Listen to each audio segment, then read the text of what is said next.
Olá, caro estudante, chegamos agora à parte 5, que é a última parte do nosso módulo 1 da nossa disciplina Matemática Discreta. Vamos falar agora sobre demonstrações e teoremas. Os argumentos lógicos formais, que a gente viu até agora, eles têm as formas de se P, então Q, onde P e Q podem representar proposições que são compostas, tá? E aí nós temos que demonstrar a validade do argumento usando aquelas regras de equivalência e de inferência. Muitas vezes, nós temos que provar argumentos que não são universalmente verdadeiros, ou seja, não servem para todos os casos. São verdades apenas em alguns contextos. Nesse caso, temos que provar que, se P é verdadeiro, nesse contexto, Q também vai ser verdadeiro. Se a gente puder provar essa condição, se P, então Q, torna-se um teorema sobre aquele assunto, naquele contexto. Os teoremas podem ser enunciados e demonstrados de maneira menos formal do que os argumentos que a gente usa na lógica formal. Tá? E nós vamos ver exatamente isso, as técnicas de demonstração. Alguns conceitos que são importantes para a gente entender. O primeiro deles é o conceito de um teorema. O teorema é uma proposição que é garantida por uma prova, é algo que foi provado. Talvez o mais famoso dos teoremas seja o teorema de Pitágoras, lá da geometria. Nós temos um axioma, que é uma proposição que a gente assume como sendo verdadeira, que a gente não precisa provar. A matemática tem muitos axiomas. E, finalmente, uma conjectura, que é uma proposição que ainda não foi nem provada nem refutada, ou seja, nem foi comprovada a sua veracidade, nem foi comprovado que ela é falsa, tá? Isso é uma conjectura. Vamos estudar agora essas técnicas de demonstração. Geralmente, para demonstrar algo, a gente usa dois tipos de raciocínio. O primeiro deles é o raciocínio indutivo, que é algo que a gente conclui baseado na experiência, né? Na nossa experiência com aquele tema, com aquela condição. Por exemplo, se a gente observar que em diversos casos, toda vez que P é verdade, Q também é verdade, então eu posso formular uma conjectura. Quanto mais verifica-se que Q segue de P, mais confiante eu tenho que a conjectura vai ser verdadeira. Então, é aquele caso que você observa muitas vezes a ocorrência de uma determinada coisa e aí você faz uma conjectura, tá? Mas essa conjectura ela não serve de prova, você precisa provar. Para provar, você usa um raciocínio dedutivo, que é a verificação de fato se a conjectura ela é verdadeira. A ideia é produzir uma demonstração, se P então Q, transformando aquela conjectura em um teorema. Ou então, a gente encontra um contra-exemplo mostrando que a conjectura está errada, com o caso onde P é verdadeiro e Q é falso. Lembrando que se P é verdadeiro e Q é falso, a expressão torna-se falso, lembrando lá na tabela verdade da implicação, tá? Mas não é simples essa decisão de qual abordagem provar ou buscar um contra-exemplo. Para a gente provar ou não provar, vamos começar a estudar essas técnicas de demonstração.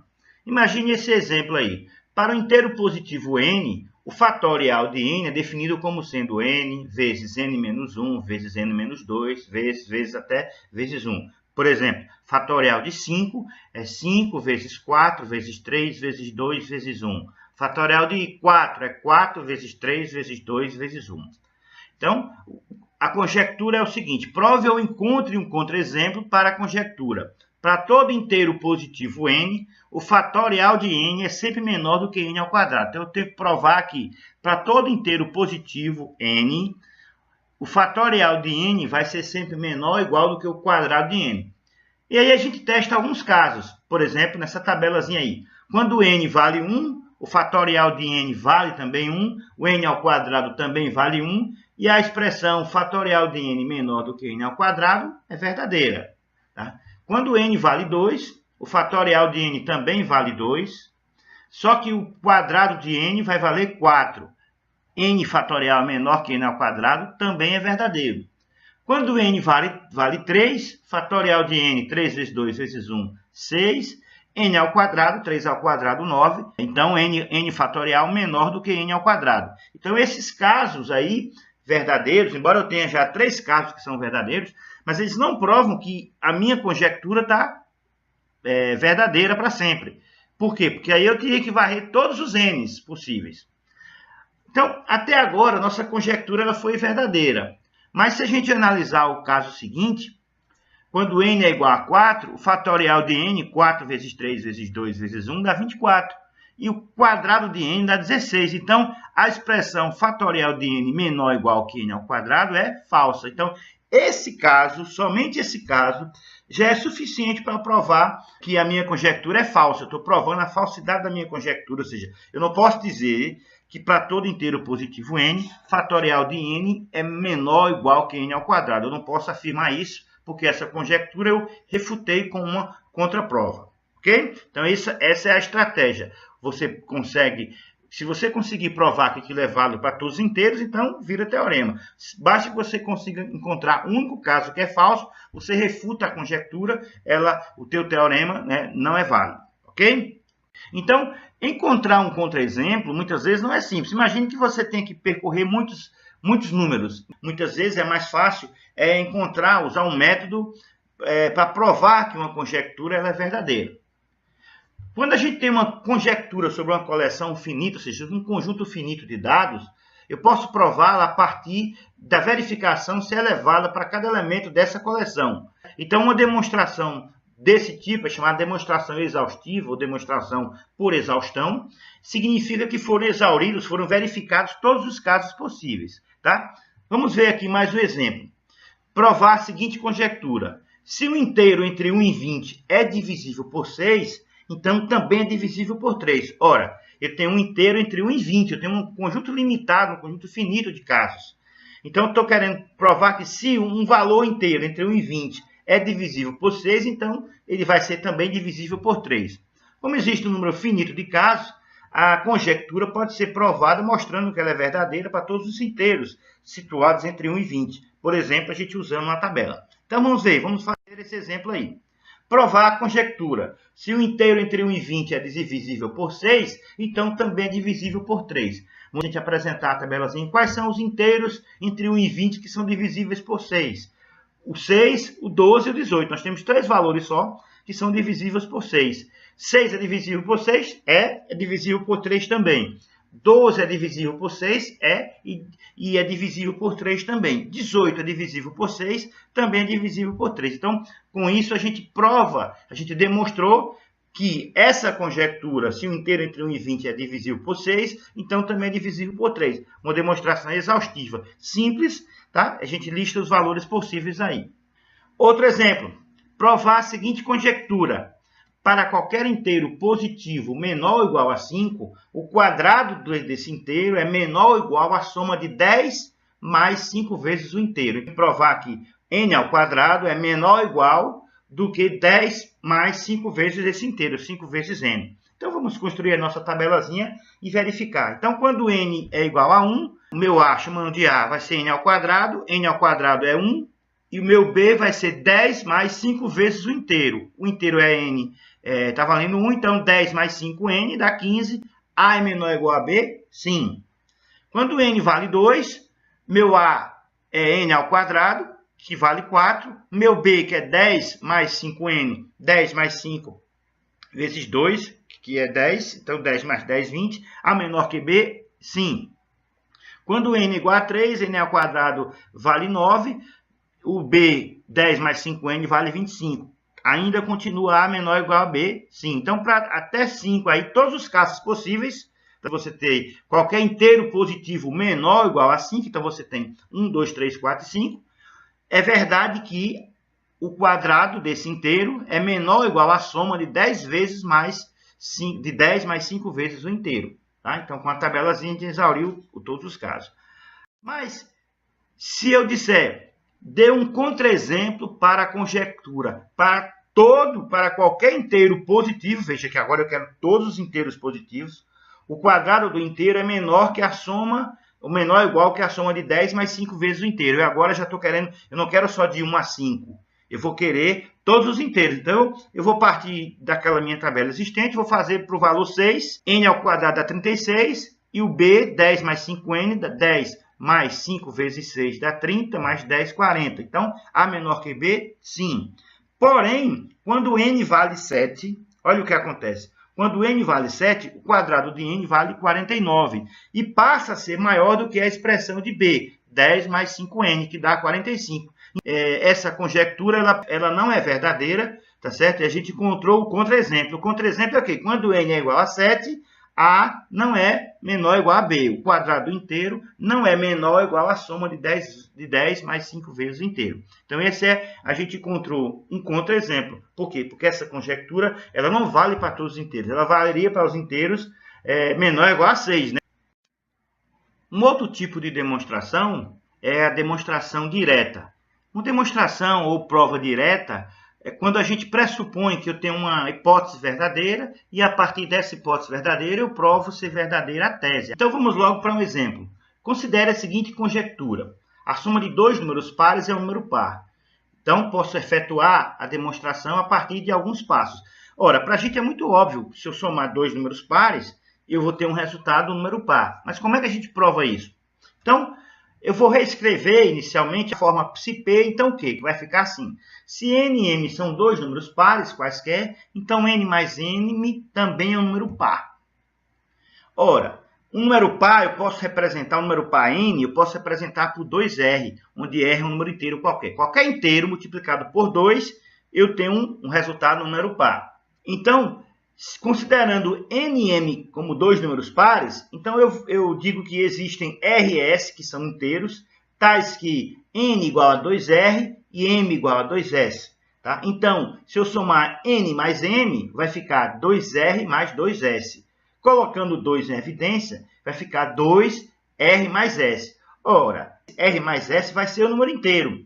Se r mais s vai ser um número inteiro, então eu vou multiplicar 2 vezes um outro inteiro. Então, meu resultado vai ser par. Então, n mais m vai ser um número par. A demonstração direta é uma demonstração, como o nome está dizendo, direta, informal. Você vai escrevendo, definindo esses termos e vai fazendo as operações, mostrando de forma simples, de forma informal, provando a sua conjectura. Um outro exemplo. Considere a seguinte conjectura. O produto de dois inteiros pares é um número par. Faça a demonstração direta ou informal da mesma. Seja m igual a 2r e n igual a 2s, que são inteiros pares, eu estou querendo provar que m vezes n vai ser par. Então, m vezes n vai ser 2r vezes 2s. Posso simplificar essa expressão para ficar 2 que multiplica 2rs. Ora, 2rs é um inteiro k, par também. Por quê? Se r é inteiro e se s é inteiro, 2 vezes r vezes s vai ser um inteiro. Então, 2rs é um inteiro k. Então, m vezes n vai ser 2k. 2k é um número par. Então, demonstrado que o produto de dois números inteiros pares é um número par também. Muitas vezes, a gente não consegue, de forma direta, atingir a demonstração, né? Se P, então Q. Então, eu posso tentar alguma variação da técnica de demonstração direta. E uma delas é usar a contraposição. Lembrando que a contraposição é o nome de uma regra de equivalência lá, quando a gente estudou lógica, no módulo 1. E é exatamente em cima dessa regra de equivalência que nós vamos fazer a demonstração. Então, se eu puder provar o teorema, se não Q, então não P, eu posso concluir, então, que P implica em Q, usando exatamente a tautologia. Não Q implica em não P, implica em P, implica em Q. Onde não Q implica em não P é a contrapositiva de P implica em Q. Se eu não consigo provar P implica em Q, mas consigo demonstrar que não Q eu tenho não P, então eu estou provando, de forma indireta, P implica em Q. A técnica de provar P implica em Q através da demonstração direta de não Q implica em não P é chamada de demonstração por contraposição. Essa tautologia de que não Q implica em não P implica em P implica em Q vem da regra de inferência lá, onde P implica em Q pode ser deduzida de não Q implica em P. Prove o seguinte teorema, né? Onde n pertence ao conjunto dos números naturais. 0, 1, 2, 3, esse é o conjunto dos números naturais. Eu estou querendo provar que quando o fatorial de n é maior do que n mais 1, é porque n é maior que 2. Veja que o meu P aí é a expressão fatorial de n maior que n mais 1. E o meu Q é a expressão n maior que 2. Então, se o fatorial de n é maior do que n mais 1, é porque n é maior que 2. Ora, se eu fosse provar isso de maneira direta, eu teria que pegar todos os n's, tá certo? Maior que 2, porque eu tenho aí, ó, o Q aí é N maior que 2, então seria 3, 4, 5, tá? Da mesma coisa, fatorial de N, eu teria que pegar para todos os N's, todos os números naturais. Então, o que é que eu vou fazer? Por equivalência, eu vou fazer a demonstração por contraposição. Vou pegar aqui, se o meu Q é N maior que 2, como é que eu nego esse N maior que 2? N menor ou igual a 2. A negação do meu Q, que o Q é N maior que 2, é N menor ou igual a 2. Como é que eu vou negar a expressão fatorial de N maior do que N mais 1, que é o P? Basta que eu inverta a desigualdade. Aí, fatorial de N é menor ou igual que N mais 1. E aí, o que é que eu vou fazer? Eu vou testar a minha proposição, tá certo? Eu vou testar a minha proposição para os valores 0, 1 e 2. Porque eu não tenho que testar aqui o meu P. O P é para N menor ou igual a 2. Então, eu tenho N igual a 0, N igual a 1, N igual a 2. E aí eu tenho, quando N igual a 0, o fatorial de N, por definição, é 1. N mais 1 vale 1. Então, menor ou igual. Correto. Quando N é igual a 1, o fatorial de N é 1. N mais 1, 2. Menor ou igual. Correto. Né? Fatorial de N menor que N mais 1. E quando N é igual a 2, fatorial de N é 2. N mais 1 é 3. Menor ou igual. Correto. Então, eu demonstrei usando a contraposição. A próxima técnica de demonstração é a técnica de demonstração por absurdo. O nome é esse. E a gente começa lembrando que uma contradição é uma fórmula cujo valor lógico é sempre falso.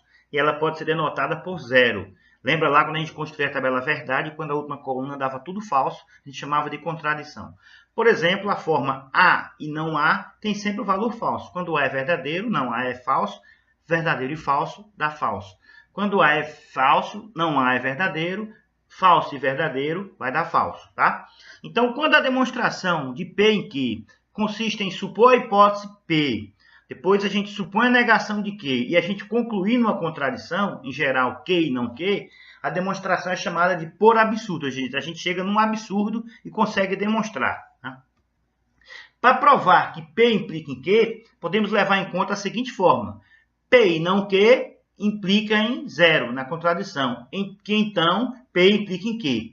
Se a gente construir a tabela verdade, a gente conclui que essa fórmula é uma tautologia, sempre ela vai ser verdade. Ou seja, toda vez que P e não Q implicar numa contradição, então é porque P implica em Q. Tá? Fica a dica para vocês fazerem essa demonstração aí.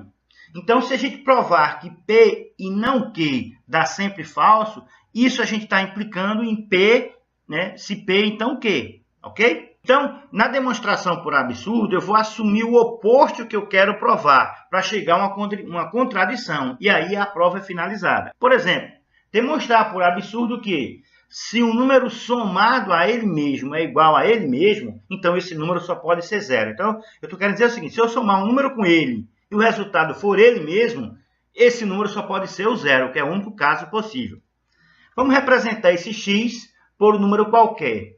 Então, a hipótese é, se x mais x for igual a x, a conclusão é x igual a 0. Então, se o número somado a ele mesmo é igual a ele mesmo, se x mais x for igual a x, então esse número é 0. Então, x é igual a 0. Então, essa é a minha hipótese. Para demonstrar por absurdo, eu vou dizer que x mais x é igual a x e x é diferente de 0. Então, eu vou negar a conclusão. Eu vou dizer que x não é igual a 0. Eu vou dizer que x é diferente de 0. Então, x mais x é igual a x e x é diferente de 0. 2x igual a x e x é diferente de 0. Se eu dividir ambos os lados da equação 2x igual a x por x, o que é que eu vou obter? 2x igual a x, todos dois dividido por x, vai ficar 2 igual a 1. 2 igual a 1 é algo que é sempre falso, é uma contradição que a gente busca. Portanto, se x mais x é igual a x, então é porque x é igual a 0. Eu provei a minha conjectura. Vamos ver um outro exemplo. Demonstrar por absurdo que o produto de dois inteiros ímpares não é par. A gente sabe que dois inteiros ímpares multiplicados vai me dar um resultado ímpar. 5 vezes 5, 3 vezes 3, tá? 3 vezes 7. Mas eu estou querendo provar isso. Mas eu vou provar como? Assumindo o contrário, que o produto de dois inteiros ímpares é um par. E aí vou chegar numa contradição. Então, seja x 2m mais 1 e y 2n mais 1, que é como eu represento o número ímpar. X ímpar vai ser 2m mais 1 e y vai ser 2n mais 1. Lembrando que m é um inteiro. Então, se eu assumir que x vezes y vai ser um 2k, que é um par, então eu vou achar uma contradição que eu estou procurando. Então, x vezes y vai ser como? 2m mais 1 vezes 2n mais 1 é igual a 2k. Colocando aí essa expressão, vai ficar 4mn mais 2m mais 2n mais 1 igual a 2k. Isolando o 1 do lado de cá, passando todo mundo, né, de mn para o lado direito, vai ficar 1 igual a 2k menos 4mn menos 2m menos 2n. Então, toda a expressão aí igual a 1. Ora, se eu agrupar esse k menos 2mn menos n menos m, tá? Eu tenho esse valor aí vai ser um inteiro par. Não é? Essa expressão k menos 2m menos m menos n vai ser um inteiro qualquer w, tá certo? Vai ser um inteiro qualquer w e vai ser um número par. Então, mas 1 não é par. Então, aí é a contradição que a gente quer encontrar. Então, eu estou provando por um absurdo que o produto de dois inteiros ímpares não é par, porque eu encontrei uma contradição aí. E aí, a gente finaliza fazendo um resumo das técnicas de demonstração. Então, a técnica de exaustão, qual é a abordagem que ela usa? Demonstra que se P implica em Q para todos os casos possíveis. Se você tem P, tem Q em todos os casos. Como observação que a gente pode usar essa técnica de exaustão quando eu tenho um conjunto finito de casos. Aí eu uso a exaustão. A técnica de demonstração direta é, suponha P deduza Q, que deve ser a abordagem padrão, que é que deve ser tentada em geral. Primeiro você começa tentando fazer a demonstração direta. Se não consegue, ou se fica mais difícil, você tenta as outras técnicas. A contraposição é, você vai supor não Q para deduzir não P. Você vai usar essa técnica da contraposição toda vez que o não Q parece te dar mais munição, te dar mais intuição do que o próprio P. Tá? E por absurdo, suponha P e não Q e deduza uma contradição. Então, use essa técnica quando quer dizer alguma coisa que não é verdade. Então, quando você assumir Q como sendo algo que não é verdade. Então, não Q vai ser verdade. Então, esse é um resumo geral das nossas técnicas de demonstração. Um grande abraço e com isso a gente conclui o nosso módulo 1.